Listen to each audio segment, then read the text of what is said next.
পালন করতে হবে এবং নির্বাচন কমিশন ভারতবর্ষের এবং রাজ্যের দায়িত্বশীল হতে হবে।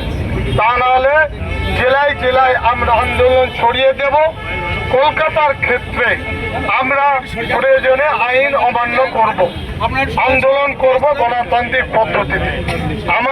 আমি এখন দোয়া করব, দোয়ার পরে কেউ দাঁড়াবেন না। কথা কথা আজকে আমরা প্রমাণ করেছি নির্বাচন আপনার হাইকোর্টের মহামান্য বিচারপতি যা বলেছেন কথায় কথায় আমরা সেটা পালন করব।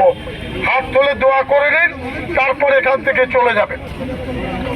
আলহামদুলিল্লাহ রাব্বিল আলামিন والصلاة والسلام على حبيبك سيد المرسلين سيدنا نبينا مولانا محمد وعلى آله وصحبه أجمعين إله العالمين আমরা নিষ্পেষিত অত্যাচারিত 27 লক্ষ ভোটার যারা ভারতের মানুষ তারা সুবিচার পায়নি।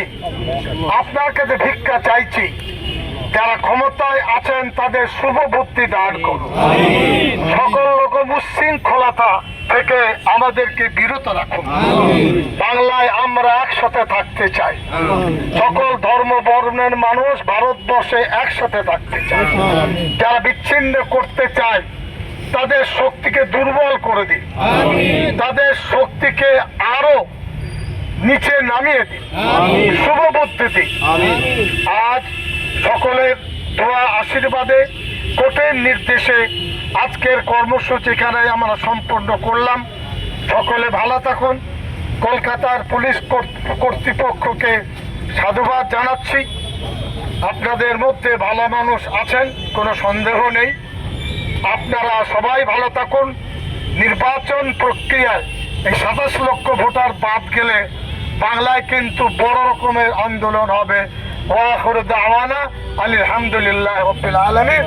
আসসালামু আলাইকুম ওয়া রাহমাতুল্লাহি ওয়া বারাকাতুহু। আপনারা সরুন এখান থেকে, আপনারা সরে যান। আমি গেলে পুলিশ তখন দেখা করবে। যান, চলুন চলুন, এখানে দাঁড়াবেন না কেউ। প্রোগ্রাম শেষ হয়ে গেছে, একেবারে 1টা বেজে গেছে। আর নেই, চলুন চলুন যান। যেখানে যার গাড়ি আছে আপনারা যান। আপনারা রাজাবাজারে